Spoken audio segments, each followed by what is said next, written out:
Amém ou não amém? Quem entendeu que só pôde garantir o céu pela graça? Você pode dar glória a Deus? Às vezes a gente olha para as circunstâncias e as circunstâncias faz a gente não enxergar tamanha graça. Hoje é um dia de festa, amém ou não amém? Dia de alegria, embora pense, parei para pensar assim, Senhor, qual é a diferença do pastor para ovelhas? Nenhuma, Priu. Por quê? Hoje é dia dos pais, amém ou não amém? E eu por muitos anos, eu tenho quase 10 anos de casado. Em março nós faremos, com a bênção de Deus, 10 anos de casado, muito bem casado, muito love, muito amor, muito sexo. É estranho, né, pastor, falar que faz sexo? Pois é, Tiaguinho veio disso, viu? Não foi a cegonha. E em meio ao dia que eu tanto esperei como o dia de hoje, o dia dos pais, e eu acredito que todo papai, os papais ficam ansiosos por esse dia. Hoje foi um dia pesado para mim, tão pesado. E não é para menos, né? Às vezes a gente quer ser melhor, mais forte, mais duro, mais crente, né? E se fosse depender de mim, eu fazia um decreto: é proibido morrer o pai de alguém antes do dia dos pais. Quem concorda comigo? Mas a gente não pode resolver isso. A gente só pode dizer: Senhor, te dou graças por tudo, amém ou não amém? E pense num dia difícil hoje. Hoje era dia para comemorar bem muito. Eu sou papai de Tiaguinho, eu tenho um filho maravilhoso, eu tenho um filho que não pode ser melhor do que aquilo. Não é possível que exista algo melhor do que ser pai de Tiaguinho, amém ou não amém? Você talvez não entenda porque ele é meu, não é seu, né? E em meio à dificuldade, Senhor, hoje não está fácil não pregar não, hoje não está fácil adorar não. Aí quando eu estava ali, James, o Senhor disse assim a mim: diga a James que você entende o que é ir para a igreja porque tem que ir, tocar porque tem que tocar, louvar porque tem que louvar, sem estar sentindo vontade de fazer isso. Mas o Senhor faz eu entender isso, passar por isso, para que eu possa dizer assim: James, mesmo sem vontade, faz o que tem que ser feito, e no meio dessa ação, Deus vai trabalhando na vida da gente, amém ou não amém? Deus vai trabalhando na tua vida. Não faz o que você sente vontade de fazer, não, faz o que tem que ser feito, porque em meio à tua obediência a Deus, o Senhor vai derramando graça, vai derramando unção, vai derramando da sua presença, vai se manifestando na glória dele na terra, amém ou não amém? Abre a palavra de Deus em Lucas capítulo 15. Eu passei não sei quantas horas trancado dentro do quarto hoje, dentro do escritório, na verdade, muitas horas, passei pelo menos umas 4 horas, eu acho, trancado lá, pedindo a Deus uma palavra. E Deus manda a palavra. Quem crê que Deus manda a palavra? E eu disse: amor, Deus me deu uma palavra que eu não sei se eu tenho condições emocionais hoje, ou talvez condições de, como mensageiro, de transmitir a mensagem que Deus me deu. E Ele me fez entender que a fonte é inesgotável. Diga assim: a fonte é inesgotável. O problema não é a fonte, o problema é a cola. Diga assim: a cola. Você não vai entender, não está entendendo nada, né? Lá em casa a gente está de reforma. Aí, toda vez que chega a água, o cano de água estoura. Voa água para tudo que é canto, quando chega a água da rua. Aí eu fui lá e apertei. Aí a água é mais forte do que a cola do cano, e solta o cano. Aí meu sogro, que é pedreiro, pintor, encanador, faz tudo, 30 anos trabalhando com isso. Foi lá, colocou, encaixou, colocou a cola, aí chegou a água da rua de novo, aí o cano, puf, estoura de novo. Está danado. Aí eu fui dizer a ele: velhinho, eu não comprei cola. Ele disse: mas a cola é fraca. Aí quando foi hoje, eu estava meditando a palavra, Deus mandou uma mensagem, que eu sinto dizer que eu não me sinto em condições de transmitir a mensagem. Orem a Deus por mim, amém ou amém? Orem por vocês, que é vocês que vão receber. Ai de mim se eu não conseguir, mas... E... na hora eu disse, a fonte é... eu entendi, a fonte é inesgotável, porque a fonte é Deus, amém ou amém? Diga assim, a fonte é Deus. A fonte é a palavra. Só que às vezes, a cola é fraca, não suporta a pressão. A pressão da água é tão forte, que o cano solta. Eu estava achando ruim quando eu pensei nisso. Depois eu pensei, não é para achar ruim não, é para achar bom. Porque forte só tem um, que é ele, amém ou não amém? Abre a palavra de Deus, capítulo 15 de Lucas. Lucas capítulo 15. Lucas capítulo 15, versículo 11 ao 24. Quem está lá atrás, está conseguindo ouvir perfeitamente? Amém ou não amém? Manassés, sim?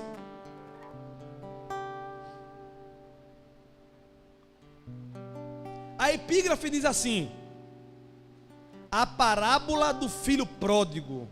Repita comigo, a parábola do filho pródigo. E disse um certo homem tinha 2 filhos.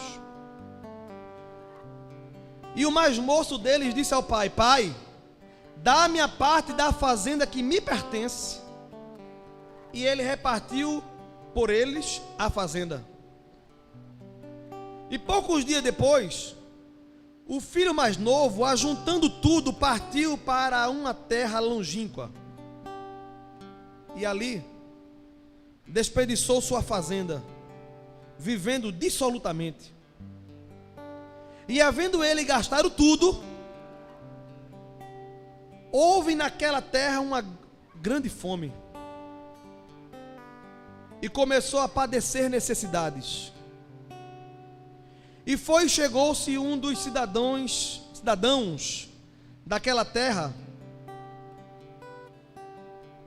o qual mandou para os seus campos a apacentar porcos.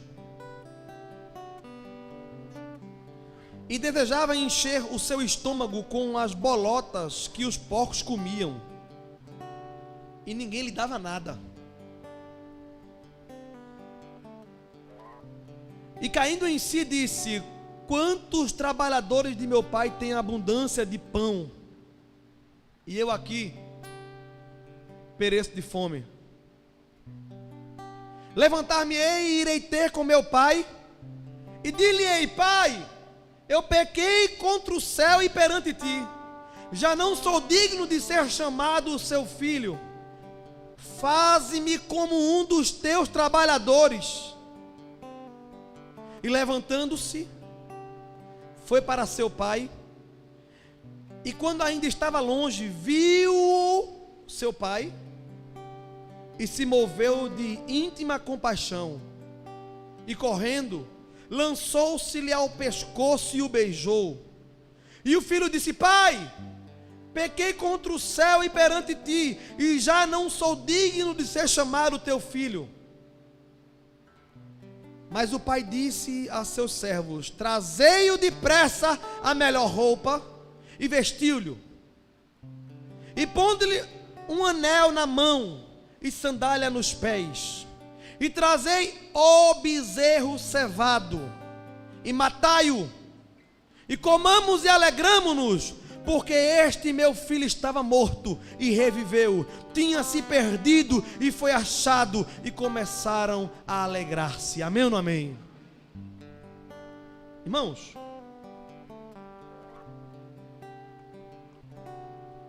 depois de 36 anos eu olhei para esse texto e vi o que eu nunca tinha visto. Toda a epígrafe que a gente lê diz assim: a parábola do filho pródigo. É assim ou não é? Só que hoje, quando eu li, o Espírito Santo me fez uma pergunta: quem disse que o foco aí é o filho? Eu não disse. E epígrafe é coisa feita por homens. Só para dar uma ideia, o próximo texto vai falar disso. Não está na Bíblia isso, não é a palavra de Deus, isso, amém ou não amém? E eu disse: oxente. Quase que eu dizia: fala mais, Senhor, para eu entender. Então eu entendi que o Senhor queria nos trazer um aspecto diferente hoje, Natan. Em vez de trazer um aspecto na ótica do filho pródigo, o Senhor queria falar comigo a respeito do pai que amava. Diga assim: existe um pai que me ama. E no versículo 11, o texto começa a contar a história de que havia um pai. O texto fala: eu quero que vocês saibam que existe um pai. E fala assim: o pai tinha 2 filhos. E um dos filhos não tinha o que fazer. Chega para o pai e disse: pai, eu quero que o senhor me dê o que é meu. Diga assim: o que é meu. E eu sempre ouvi falar que esse filho era um cabra safado, porque pediu o que era dele. Aí hoje eu disse: não, ele seria um safado se ele tivesse pedido o que era do irmão. Não. Ele seria um fuleiro se ele tivesse pedido o que era do pai. Mas ele disse: me dá o que é meu. O senhor pode me dar o que é meu? Só que a gente é induzido por pregações, por pessoas, por livros, por qualquer coisa, a entender que o pai ficou chateado porque ele pediu o que era dele. Sim, é verdade que quando um filho pede a herança do pai, antes que ele morra, está dizendo: eu prefiro que você morra. Mas a Bíblia não disse que era herança. A Bíblia disse que o filho pediu o que era dele. E o pai, que era justo, tendo 2 filhos, separou dos 2. Não separou só o do filho que pediu: toma a tua parte e o resto fica comigo. Não, a Bíblia diz que o pai, no versículo 12, que era justo, partiu de forma justa o que era dos 2 filhos. Amém ou não amém? Só que o problema está revelado no versículo 13. Olha o que diz o versículo 13: e poucos dias depois, o filho mais novo, ajuntando tudo, partiu para uma terra longínqua. O problema nunca foi o filho pedir o que era dele. O problema foi ter ido para longe do pai. Deus não tem problema de nos dar aquilo que Ele preparou para nós. Aquilo que é teu, Deus quer que esteja com você. Não tem problema com isso. O problema do pai é ficar longe do filho. O problema do filho é estar longe do pai. E nessa hora o Espírito Santo me fez entender: a única coisa que faz o coração do pai se entristecer não é dar a você aquilo que você quer, é você viver longe da presença do pai.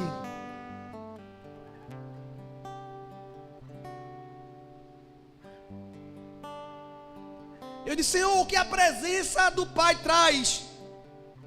E me veio ao coração: segurança.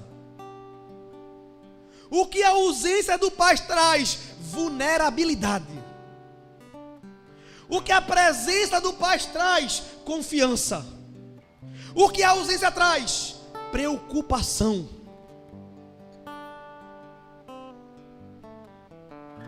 O que a presença traz? Sustento. O que a ausência traz? Humilhação. O que a presença traz? Certeza de quem somos. O que a ausência do pai traz? Crise de identidade. Eu não sei quem eu sou. Ninguém me ama. Ninguém me vê. Ninguém me quer. Vontade de morrer. Às vezes tem um cachorro massa, às vezes tem uma mulher maravilhosa, às vezes tem um filho, às vezes tem uma filha, às vezes tem um negócio, às vezes tudo é perfeito. Muitas pessoas queriam ter a sua vida, mas a distância do pai faz com que você não saiba quem você é em Deus. A presença do pai traz banquete, traz alegria, traz felicidade. A ausência traz uma fome insaciável. saciável.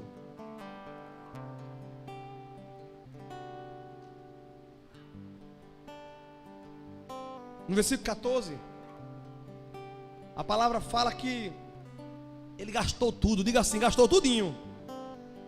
Não diga, gastou tudinho.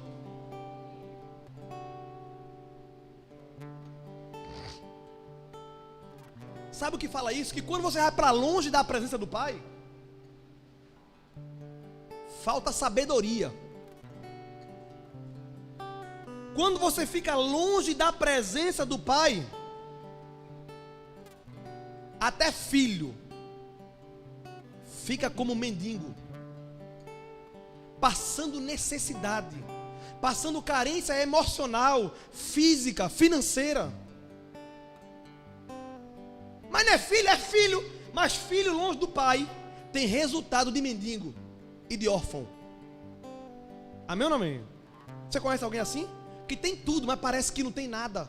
E tem gente que é bem pobrezinho, tem gente que até falta de questões financeiras dele é terrível. Às vezes ele não tem nem o pai, nem a mãe biológica, mas quando você vai ver, ele só vive cantando o nome do Senhor, só vive adorando o nome do Senhor, só vive dando glória a Deus, só vive dizendo assim, Jesus é bom. Sabe o que é? Ele tem a presença que ninguém pode comprar. A presença do Pai.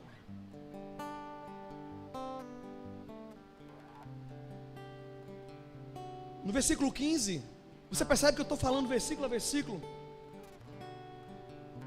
Para que depois você vá para casa meditar nesse texto. E pedir ao Senhor, fala comigo nesta palavra. No versículo 15, está escrito assim: e foi e chegou-se a um dos cidadãos daquela terra, o qual mandou para os seus campos apacentar porcos. Irmãos, aquele filho, antes de voltar para o pai, antes de buscar o pai, sabe o que ele fez? Foi procurar resolver o seu problema sozinho. Não vou voltar não. Eu vou procurar algum empresário aqui, ele vai me dar uma ajuda. Porque eu já peguei tudo que era meu. Vou buscar alguém aqui. Eu tenho como resolver o meu problema. E às vezes quando você busca resolver o seu problema sozinho, querendo resolver com o seu braço, com o seu conhecimento, com a sua sabedoria, sem a presença do Pai, sem o conselho do Pai, quando você quer buscar resolver um problema sozinho, aquilo que era um problema passa a se tornar uma catástrofe. Aquilo que era uma vergonha se torna uma humilhação. Porque esse homem era judeu, foi Jesus que falou a história de um homem, e Jesus falava a história de um homem judeu. E aquele homem foi procurar emprego, e aquele homem de muitas terras disse: tem um negócio para você. O quê? Cuidar de porcos. Irmão, aqui de lá era cheio de porco. Já perceberam? Inclusive aqui atrás mata porco, cria porco. E de vez em quando o porco está dentro do... Como é que chama esse negócio aqui? Canal. Cheiroso. Igual um peido. Aí eu estava aqui vendo esse dia, o porquinho pula dentro e rola. E esse é o problema de querer tirar porco da lama. Tira o porco da lama, lava, dá um banho, bota uma gravatinha, apara as unhas,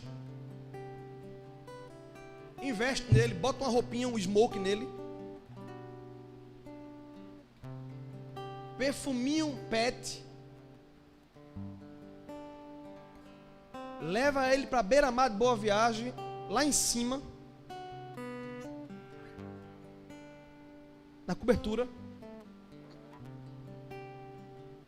e ele vai viver lá. Solta ele e ele vai viver lá. Agora a primeira oportunidade que ele tem de encontrar a lama, ele vai se jogar na lama, ele vai rolar, porque faz parte da sua natureza.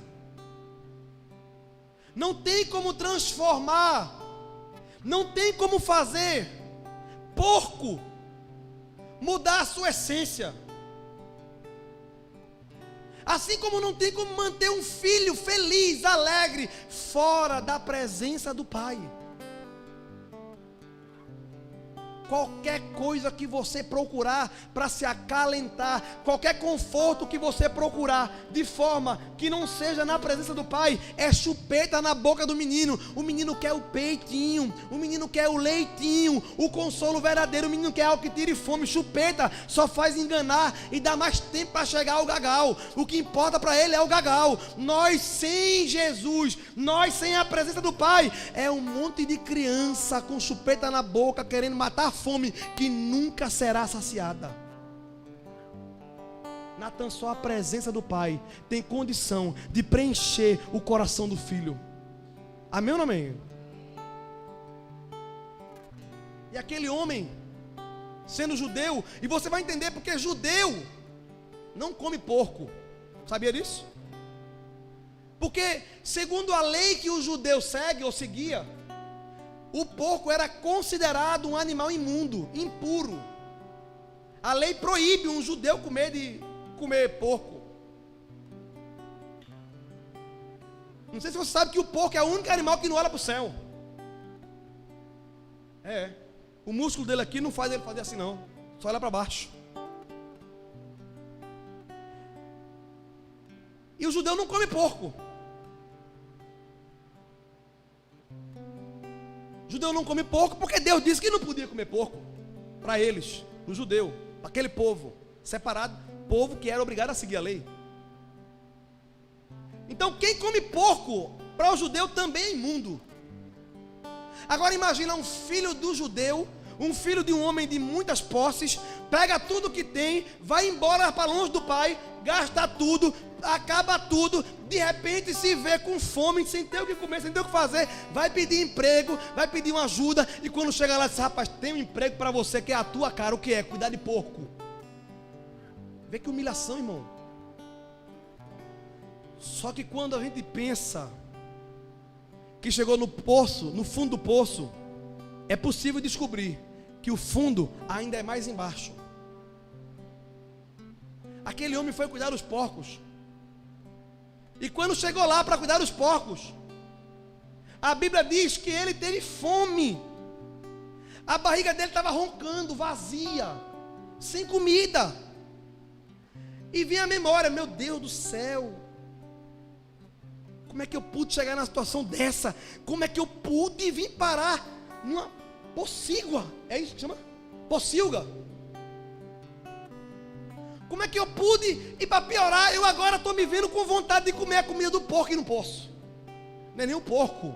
Porque o diabo, ele faz questão de colocar você numa situação pior do que o porco. Porque o porco estava lá no meio da lama, no meio da lavagem, né? Que chama, né? Mas estava cheio de comida, chamaram de bolotas, que foram colocadas para ele. Mas ele, aquele que é filho, que fica longe do pai, nem a comida do porco podia comer, porque a Bíblia diz que ninguém dava nada a ele. Se ele pegasse, era roubo. Comida do porco. Que situação, irmão.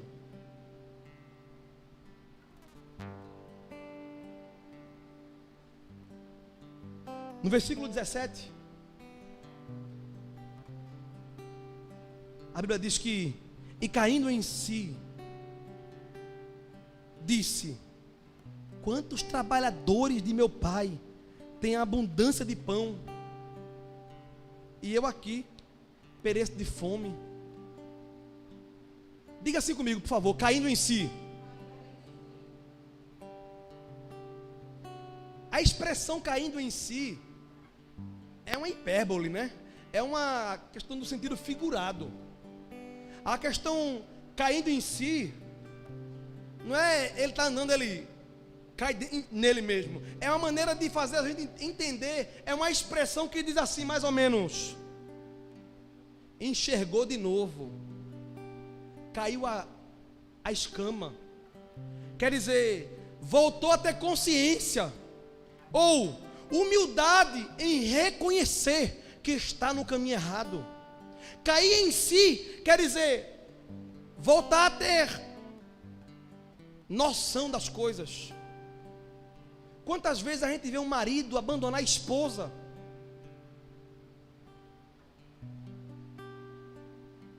por uma mulher que não é metade da mulher que ele tinha em casa. Quem já viu isso? Não, o diabo, ele é, sei não. Porque você, em sã consciência, você olha assim, um homem carnal, ele pega, olha para a mulher dele e mede as curvas, mede o cabelo, se é bom, se é ruim, se é bonito, se é feio, mede o olho, se é azul, se é verde, se é preto, se é marrom, mede o peso, mede a altura. Ele tem um conceito de beleza formado para ele. Aí ele olha para a mulher e diz assim: não, como o que importa para mim é um pedaço de carne, deixa eu encontrar um pedaço de carne mais bem feito. Aí ele olha, a gente imagina que o homem vai fazer essa avaliação, e de fato é essa avaliação que muitos homens fazem. E troca uma mulher que é a mãe dos seus filhos, aquela que comeu, que roeu o osso todinho com ele, na hora que as coisas melhoram um pouquinho, ele troca por outra mulher. Só que o diabo, às vezes, ele vai além da nossa imaginação. Ele faz o marido deixar a mulher por outra mulher feia. Já viu? Quem já viu isso? Você olha assim: meu irmão, só pode ser o capeta mesmo, porque a mulher é feia. E o cara deixou a mulher bonita por uma feia. Já viu? Eu não estou levando em consideração o que é certo e errado. Estou dizendo, pelo amor de Deus, só pode ser o diabo para cegar. E tem homem fazendo pior, deixando a mulher por outro homem agora. Já viu? Eu disse, é o capeta misturado com os demônios tudinho, só pode ser. Para cegar desse jeito.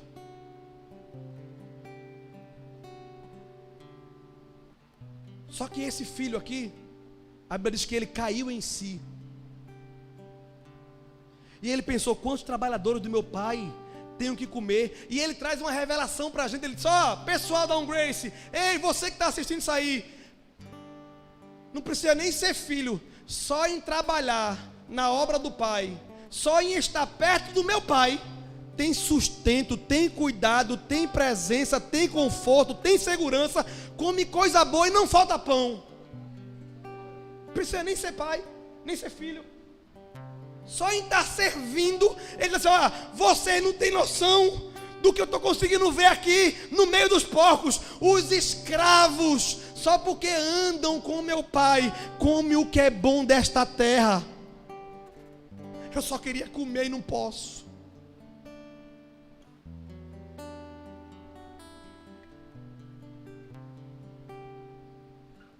Só que ele diz também: cuidado, porque escravo, só por ser juntinho do meu pai, já come o que é bom. Mas eu que sou filho, só porque estou longe, estou passando fome. Ser filho não garante que você vai ter comida. Estar com a presença garante tudo na sua vida. Ser filho não garante que você vai ter o melhor casamento do mundo. Estar na presença lhe garante que você vai suportar até o fim. Ser filho não garante que você vai ser a pessoa mais feliz do mundo, mas garante que em meio às dificuldades vai ter um bálsamo do Espírito Santo lhe consolando. É diferente. No versículo 18, ele disse: levantar-me-ei. Diga assim: levantar-me-ei. É uma expressão que nem se usa hoje em dia. Essa Bíblia que eu estou usando hoje, ela tem uma linguagem muito erudita ainda. É a versão mais antiga praticamente, uma das mais antigas. Se fosse da linguagem de hoje, dos nossos dias, diria assim: rapaz, me coloquei de pé. Ou deixei de frescura e me levantei. Ou olha, vou parar de pantim e vou buscar painho. Aí a tradução fala: levantar-me-ei e irei ter com meu pai.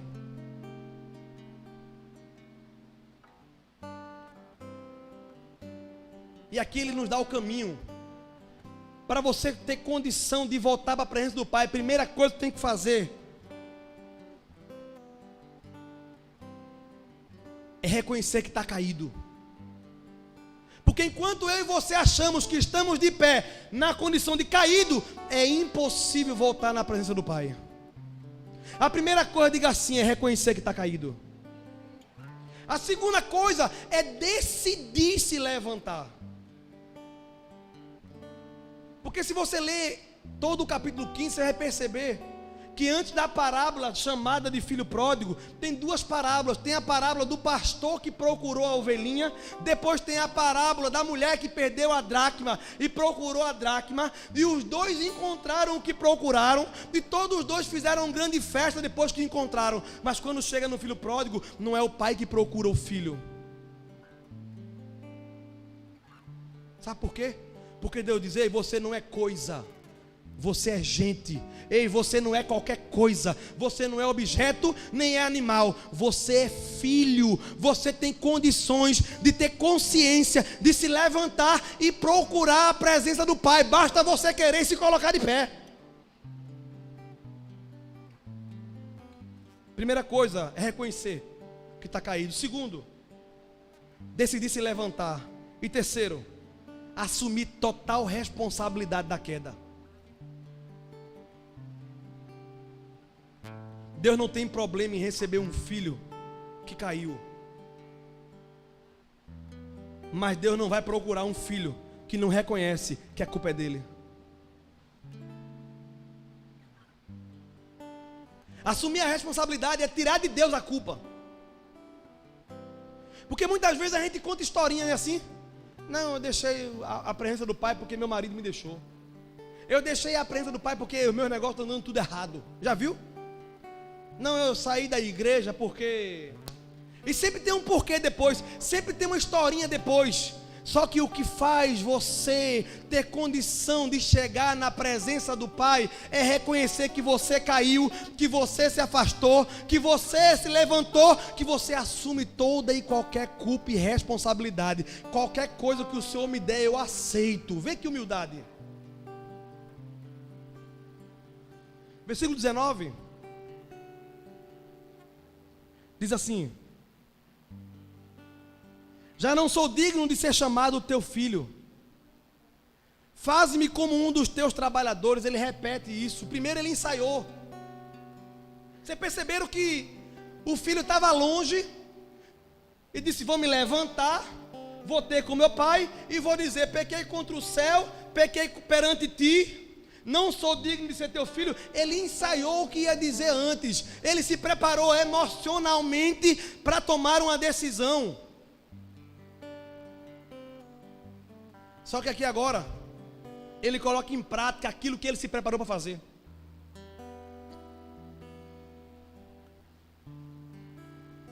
Ele chega diante do pai e diz: pai, eu não sou digno. Diga assim: eu não sou digno. O problema está não é no que você diz, é no que você crê, é como você vê as coisas. A forma como você vê o Pai, por conta da distância ou circunstância, não define quem Ele é de fato ou como Ele lhe vê.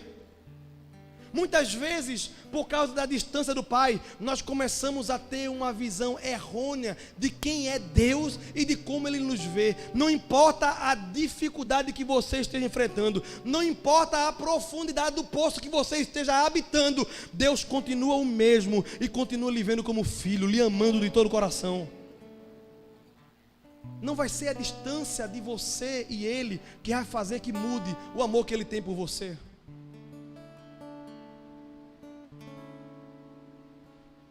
A distância do Pai pode até trazer saudade. As circunstâncias podem até trazer consciência, porque no meio daquela circunstância, Prio, ele teve consciência: rapaz, eu estou lascado, estou acabado.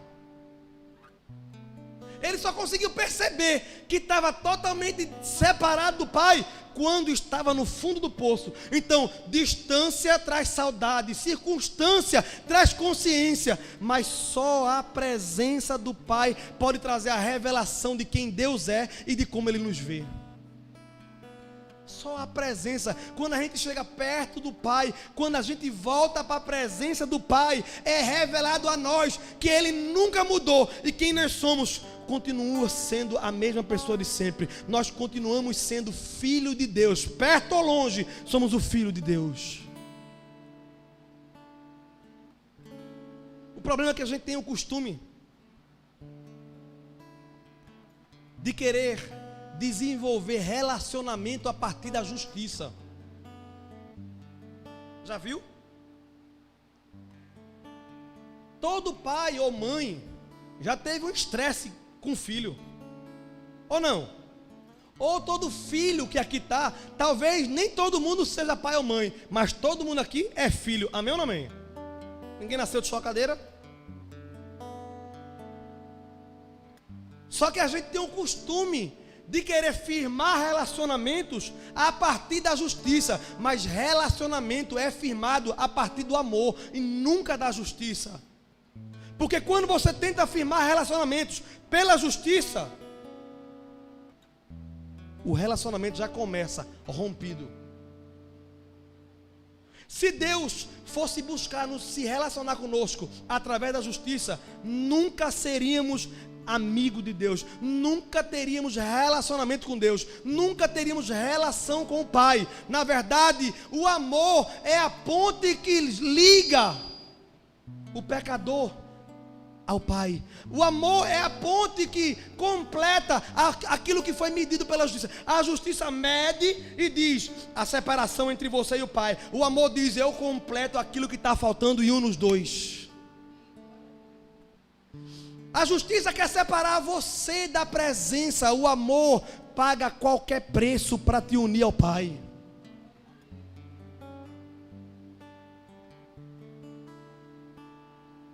Primeira Coríntios capítulo 13 diz que o amor tudo espera. Diga assim: o amor tudo espera. A palavra diz que o Pai, ele ficou aonde estava. Quem saiu foi o Filho. Mas sabe o que é interessante? É que o Pai ficou esperando.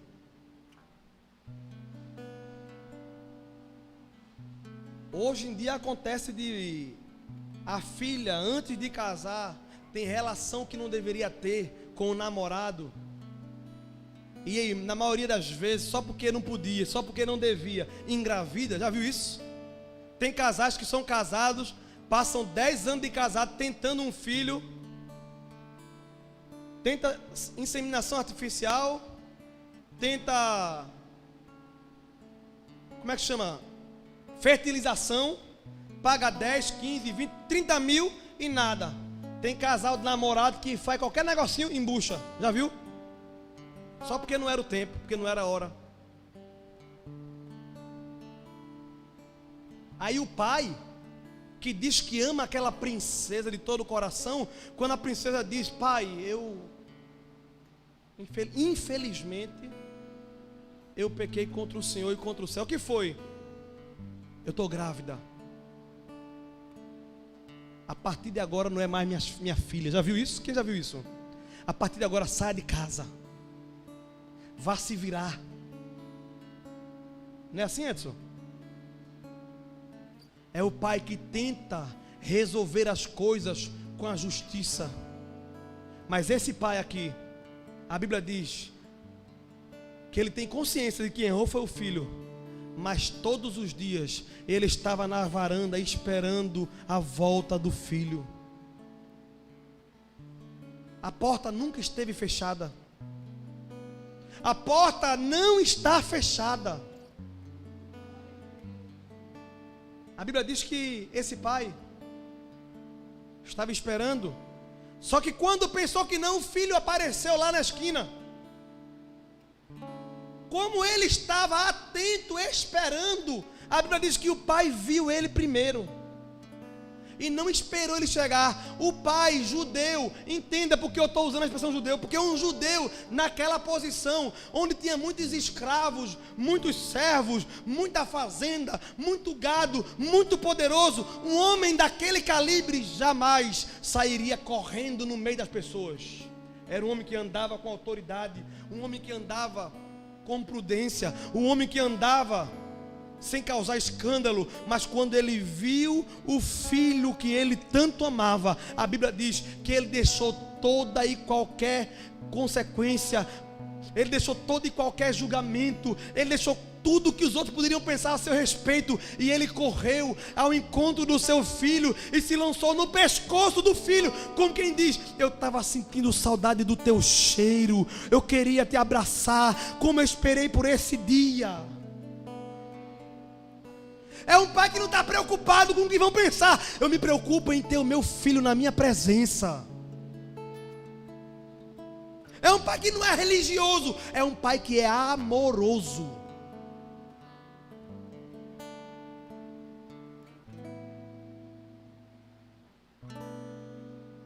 Só que quando o pai chega, o filho começa a lançar aquilo que o diabo colocou no seu coração: não sou digno. Ei, você não é digno de estar na casa do Senhor. Ei, você não é digno de se chamar filho de Deus. Ei, você não é digno de ser chamado servo do Senhor. Ei, você não é digno de ser chamado salvo. É tudo isso que o diabo fala. O diabo desde o princípio quis destruir a identidade. Ele não brincou nem com Jesus. Jesus, que é o próprio Deus, desceu, passou 40 dias jejuando e orando. Irmão, eu fico calado. A gente tudo na carne. O diabo chegar assim e dizer assim: ei, se tu és o filho de Deus. Mas Jesus tinha jejuado 40 dias, 40 noites, sem comer e sem beber. Ele estava espírito purinho. A carne estava cor e osso, não tinha mais carne, estava no óleo. Mas depois de 40 dias o diabo chegou e disse: vem cá, se tu és o filho de Deus. Irmão, é muita ousadia, não é não? Ele não procurou Vila, recém-convertido, para fazer duvidar de quem era, não. Ele procurou Jesus, o próprio Deus, para dizer: será que tu é filho de Deus mesmo?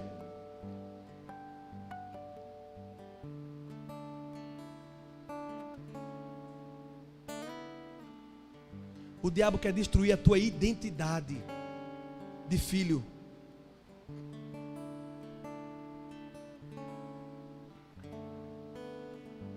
O filho que estava longe deu ouvido da voz do diabo e disse: não sou digno de ser chamado filho de Deus. Não foi assim? Não sou digno de ser chamado teu filho. Me recebe como um servo. Só que o próprio Jesus, no mesmo ambiente atmosférico, no capítulo 1 de João, ele disse: eu vim para os que eram meus. Ou seja, eu vim para os judeus, mas os judeus não receberam. Mas todos quantos me receber, eu darei o direito. Diga assim: direito. Jesus disse: eu dou o direito daquele que me receber de ser transformado, ser feito filho de Deus aos que creem no seu nome.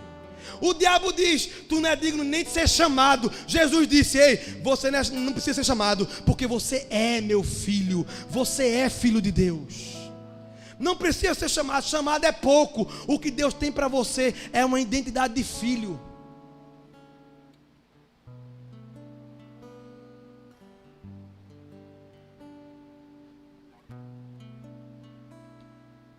Quando o filho foi abraçado pelo pai, sabe o que me chama a atenção? Que quando o filho estava sendo abraçado, o pai aqui, ó, agarrado, demonstrando todo o seu amor, apertando no pescoço, não sei como, em meio àquele acocho do pai, o filho coloca para dentro o que tem no coração. Disse: pai, eu preciso te dizer um negócio. E o pai aqui, ó: pai, eu preciso te falar um negócio. E o pai agarrado com ele. Aí ele começa a colocar para fora a sua crise de identidade. Ele coloca para fora a sua crença de imerecimento. Ele começa a colocar para fora o problema que há no seu ser. Ele começa a dizer: pai, eu não sou digno de ser recebido. O pai não está nem aí pelo que ele está dizendo. Ele está dizendo tudo o que ele enxerga de si. Mas o pai começa a dizer a ele e aos outros o que pensa a respeito dele. Ei, você que está aí, serve, vem cá. traz uma roupa e coloca nele. Pai, mas eu não sou digno. Ei, você traz o melhor anel e coloca no dedo dele. Ei, mas eu não sou digno. Ei, você, vem cá, coloca uma sandália no pé, porque o meu filho estava morto e chegou. O meu filho estava morto e reviveu. Vem!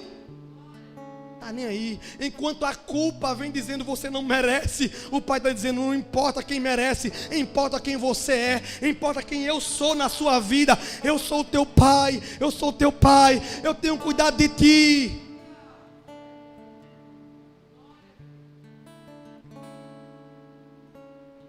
O Pai disse, é urgente. Olha que negócio, urgente, traga logo as vestes, traga o anel e traga a sandália, urgente. Como quem diz, eu não suporto mais ver o meu filho nessa situação. Ele é meu filho, eu quero honrar ele, eu quero colocar ele na posição que eu preparei para ele. Uma das mentiras que tem por aí é que a Bíblia é um manual de regras do cristão. Quem já ouviu isso? Eu já falei isso já, até entender que não. A Bíblia não é um manual de regras, está longe disso. Primeiro, quem gosta de ler manual aqui? Só uma levantou escondido assim. No meio da multidão, Manual foi feito para se ignorar, pessoal, não foi para ler. É ou não é? Para rasgar e jogar dentro com a caixa do objeto. Pelo menos comigo sempre foi assim. De vez em quando dá errado, porque eu digo, meu Deus, como é que faz isso aqui? O manual está no lixo, corre lá no lixo para pegar. Manual foi feito para ignorar. Manual foi feito para ser chato, para usar uma linguagem que a gente não entende. Manual foi feito para complicar. É ou não é? E quando diz que a Bíblia é um manual de regra, é mentira. A Bíblia é a carta de um pai amoroso que resolveu escrever uma carta de amor, dizendo assim, eu prefiro sacrificar por um tempo o meu filho mais velho para viver eternamente com vocês. Eu prefiro sofrer a dor de me separar do meu filho Jesus por um tempo, do que passar a eternidade longe dos meus filhos mais novos. Isso é uma carta de amor, meu filho, Jesus te ama. Jesus te ama. Jesus é um pai que tem o prazer de declarar, eu te amo. Se ninguém diz que te ama, eu digo, eu te amo, eu te amo. A Bíblia diz, Deus provou o seu amor para conosco, em quem deu o seu filho Jesus para morrer por mim e por você, sendo nós egoístas, pecadores, cheios de frescura, cheio de pantinho, cheio de fragilidade emocional. Ele diz assim, ei, pare com isso, papai te ama. Você pode dar glória a Deus por isso? Papai ama você. Papai ama você.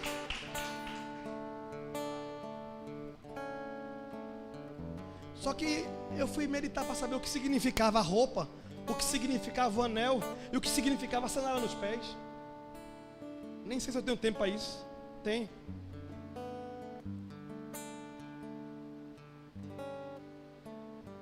A gente não entende porque traz para o contexto de hoje. O pai dá uma roupa a um filho é a coisa mais comum do mundo, não é? Esse dia foi aniversário de Rai. Aí a gente foi para o shopping comprar presente para ela. Ela fez uma listinha básica de 9 presentes que ela queria. Básica, a básica. Para começar eu queria isso aqui, ó. Digo, a única coisa que ela ganhou foi um sorvete no shopping. Porque todo o dinheiro que era para comprar presente para ela, eu e ela comprou tudo para Tiaguinho. Quando terminou, a gente olhou e disse, pai e mãe, né? Feliz da vida, porque comprou sapato, roupa, camisa, não sei o que, brinquedo. E não... O pai tem mais prazer em abençoar o filho do que ser abençoado. Eu quero lhe dizer que papai do céu tem mais prazer em mudar a tua história, em te encher do Espírito Santo, em te abençoar, do que ouvir a tua glória, a tua aleluia, a tua presença, o teu louvor, o teu canto, o teu toque. Ele não está preocupado com isso não. Ele quer que você saiba que eu te amo, papai te ama. É a melhor expressão de amor. A Bíblia diz que não há coisa maior, não há nada maior do que dar a vida pelo seu irmão. Jesus provou dando a vida por mim e por você. Vê que amor é esse? Como cantam aqui, que amor é esse, irmão? Só que roupa naquela época é diferente de hoje. Hoje, Você pesquisa uma vez só, roupa de criança no Instagram, acabou-se, irmão. De palma em palma vai chegar toda hora, cara. Roupa. É ou não é? Tudo que é marca, tudo que é tamanho, tudo que é preço, é assim ou não é? Parece que eles sabem que você pesquisaram lá e ficam procurando tudo. Qualquer coisa que você procura no telefone, eles ficam lançando. Você vai sonhar com isso, você está ferrado. Não é assim? Ou é só comigo? Você pesquisa uma vez só, acabou-se. É um algoritmo, parece, que fica atrás de você. Mas naquela época não. Naquela época, roupa não era feita em série, não tinha fábricas. Era utensílio de luxo. Os homens usavam uma túnica, um pano assim, enrolando. E alguns eram tão pobres que usavam roupa, pele de animal. Mas os homens ricos e poderosos usavam roupas de linho. E aquela roupa era uma roupa luxuosa. Era uma roupa que fazia com que quem vestisse sentisse prazer. Era uma roupa que quem vestisse se sentia digno só em estar usando. Era uma roupa que quem colocasse ela se sentia vitorioso. Na hora eu dizia assim, rapaz, eu posso, eu consigo, eu tenho. Só porque usou aquela roupa. Já viu? O cara às vezes está liso, mas está com a roupa top da galáxia. Quem vê roupa não vê bolso, não é assim? Nem conta bancária. Receber aquelas roupas era sinônimo de honra. Era o próprio pai dizer assim, meu filho, não importa onde você estava, o importa é que você é meu filho e eu vou honrar a tua volta e mostrar a você que o nosso pacto continua o mesmo. Você continua sendo meu filho e eu sendo seu pai. Anel representa a paternidade restaurada, aliança, pacto.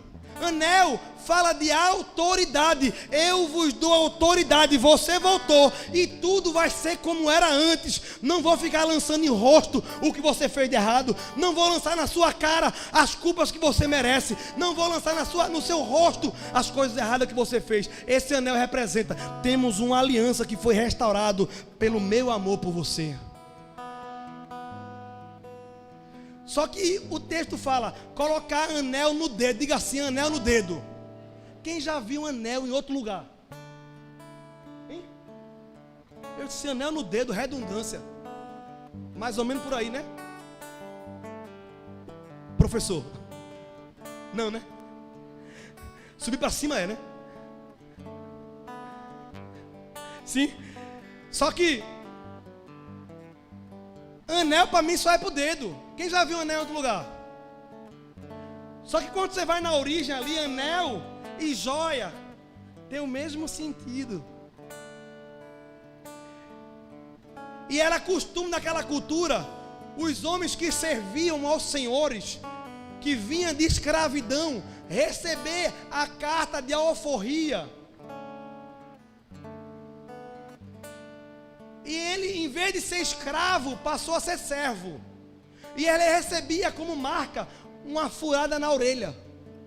E colocava-se uma joia na orelha dele, ou um metal, ou um anel, ou um brinco na orelha dele. Para que todo mundo saiba que ele era um escravo ou um servo da orelha furada. Que quer dizer o seguinte, ele é escravo, ele é servo, mas ele é livre. Ele está aqui porque quer e recebe salário, mas ele não é filho. Só que anel no dedo é para dizer assim, ei, eles são servos, eles recebem salário, mas você, não importa o que aconteceu, continua sendo o meu filho. O anel do Senhor, do patrão, ele era poderoso porque ele servia como assinatura. E o filho que recebia aquele anel era o pai dizendo, a autoridade que eu tenho, eu coloco nas tuas mãos. Aonde eu mando, tu manda. Aonde eu vou, tu vai. O que eu posso, tu pode. O que eu faço, tu faz.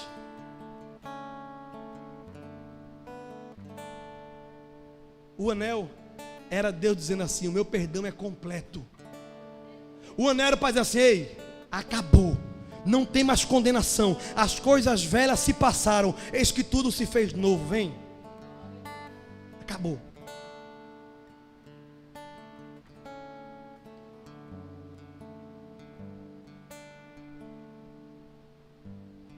Pastor, sandália nos pés. Você vai encontrar muitas vezes a Bíblia falando de sandálias. Você vai ver João Batista falando de Jesus e disse: eu não sou digno de atacar, de carregar a sandália dele, carregar a sandália, não sou digno, falando de Jesus. Você vai ver também o povo saindo do Egito, indo para o deserto, e durante 40 anos, as sandálias não se gastavam, durante 40 anos, sem acabar o solado da sandália. Vê que negócio, é milagre de Deus. É Deus dizendo assim: eu cuido, eu sustento, eu mantenho, eu renovo, eu dou força. Só que aqui, quando eu li, na hora me veio outro tipo de analogia. Moisés. A Bíblia diz que Deus, quando se revelou a Moisés, Moisés apareceu, Deus apareceu no meio da sarça ardente. Aí quando Moisés chega, Deus diz: Moisés, Moisés, tire a sandália dos pés, porque a terra que tu está pisando é terra santa. Aí Moisés, misericórdia, tirou, botou no cantinho.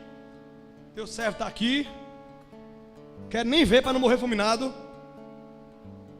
Veja que diferença, que discrepância.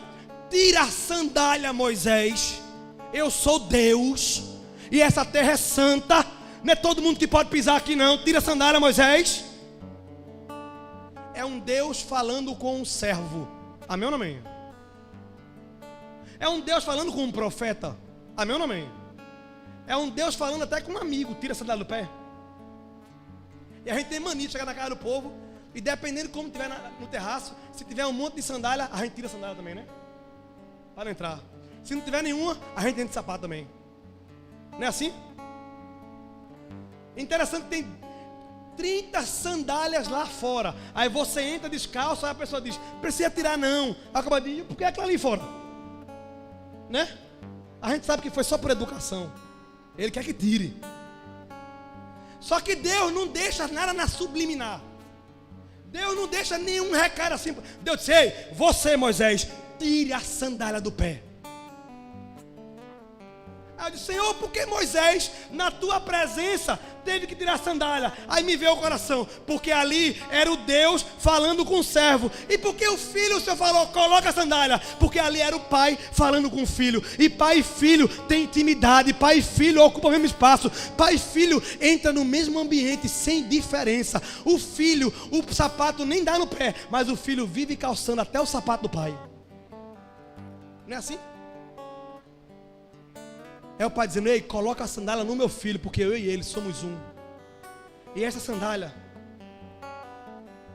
significa: ei, depois que tu vem, eu coloco sandália nos teus pés, porque tu agora tem liberdade de ir e vir, de andar por qualquer lugar. Eu vou proteger o teu caminho dos espinhos do meio do caminho. Eu te protejo, eu te guardo, eu te dou o conforto que você precisa para entender que é filho do Pai.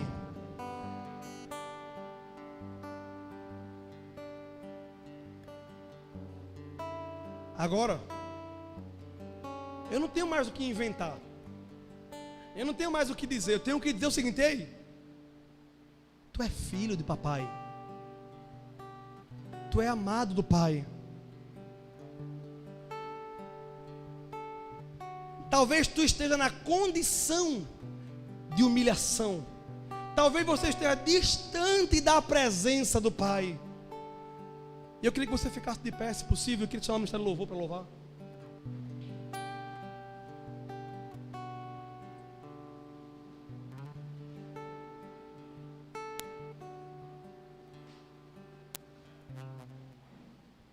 E eu queria dar a você a oportunidade de orar a Deus nessa hora. Porque naquele dia o filho disse: levantar-me-ei. E agora você nem precisa dizer, você já se levantou, não foi? Já ficou mais fácil. Naquele dia o filho disse: eu vou ter com meu pai.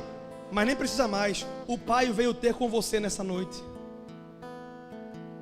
Naquele dia o filho projetou ser apenas um servo.